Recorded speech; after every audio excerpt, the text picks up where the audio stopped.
Amis du tarot, bonjour. Nous nous retrouvons aujourd'hui 4 décembre 2024 à une heure où le Parlement doit voter la motion de censure contre le gouvernement Barnier.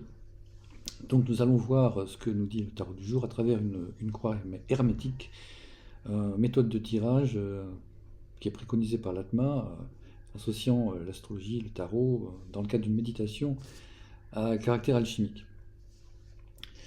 Donc aujourd'hui, nous avons un thème très intéressant avec le battleur à gauche sur la ligne de temps horizontale, qui est suivi par le 5 de denier au centre, donc arcane mineur, qui est le centre du présent, donc du présent dans lequel nous vivons, et qui est l'objet de tous les possibles, de toutes les transmutations dont nous sommes capables, qui aboutit à l'arcane 6, l'amoureux, donc sur la ligne de temps, qui dénote un choix, donc une indécision. Par conséquent, il va être très difficile de rendre un avis sur cette évolution dans laquelle nous sommes présentement au niveau institutionnel et politique. En haut, le chariot, le retour de Zorro en quelque sorte, et le diable en bas. Il y a une carte qu'on ne voit pas et sur laquelle nous reviendrons, qui est la quintessence de l'arcane 6, qui représente le futur, donc le devenir. Et cette quintessence est l'arcane 16, la maison Dieu. Carte qui est très liée à l'arcane 6 et qui montre vers vers quel avenir possible nous allons. Donc il ne faut pas être un grand devin pour se rendre compte que c'est un contexte qui est extrêmement difficile, qui est plein de bouleversements et même de violence. Alors, posons-nous un petit peu pour voir ce qui se passe dans ce thème. Donc, du point de vue technique, la croix hermétique ressemble certes au tirage en croix, mais son symbolisme est très très différent. Sa méthode d'interprétation n'est pas identique. Donc la carte à gauche, le battleur, n'est pas à interpréter positivement, ce n'est pas un pour, mais plutôt un contre. Et là, dans le cas présent, ce battleur représente en fait une manipulation dont nous sommes l'objet depuis longtemps. Et il faut donc comprendre que ce qui est en bas et qui forme le monde des apparences nous trompe. Or, ce qui est en bas, dans cette croix hermétique du 4 décembre, c'est le diable. Si vous regardez bien la figure, la carte la plus basse, c'est le diable. Justement. Donc on peut prévoir des complications et par rapport à la question que nous avons posée, donc la motion de censure, presque à coup sûr la chute du gouvernement Barnier. Mais bon, ça c'est facile à prévoir. Mais après, qu'est-ce qui nous attend? Nous rentrons vraisemblablement dans une période de turbulence, voire de tempête, en tout cas du point de vue politique et institutionnel, et bien évidemment intérieur. Ce qui pourrait nous amener très très loin vers un trouble sérieux dans le fonctionnement de la machine de l'État. Donc ça, tout le monde le sait, mais c'est un passage, semble-t-il, par lequel nous devons passer. C'est une étape importante. Pour l'instant, l'amoureux qui est à droite doit faire un choix.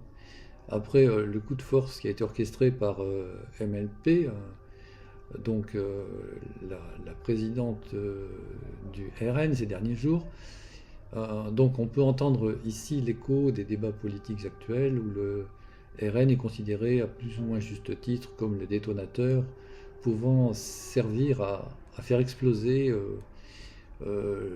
l'État, en tout cas ses institutions, et jusqu'au sommet.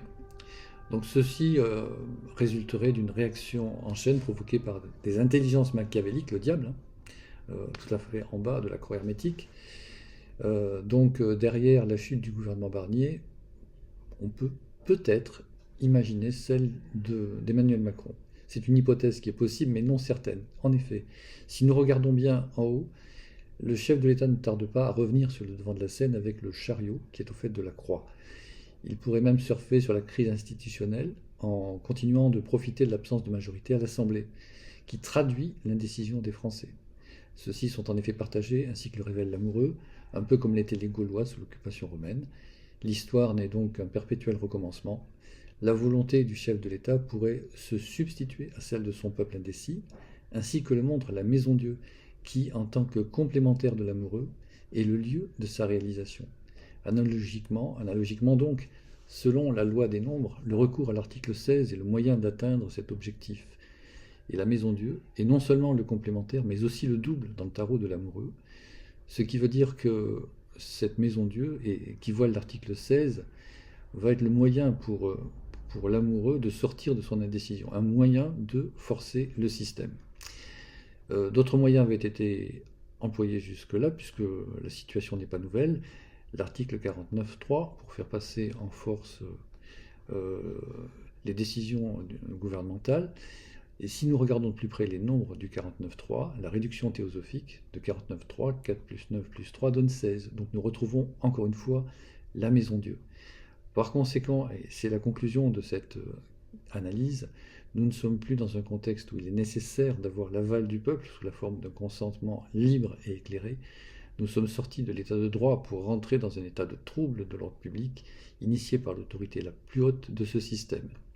Autrement dit, la démocratie est moribonde, elle est en train de céder la place à la tyrannie, qui est la dernière étape avant la dictature, sauf si le peuple se révolte et refuse ce qui lui est temporairement proposé par l'article 16 de la Constitution, avant de lui être définitivement imposé par un coup d'État en bonne et due forme.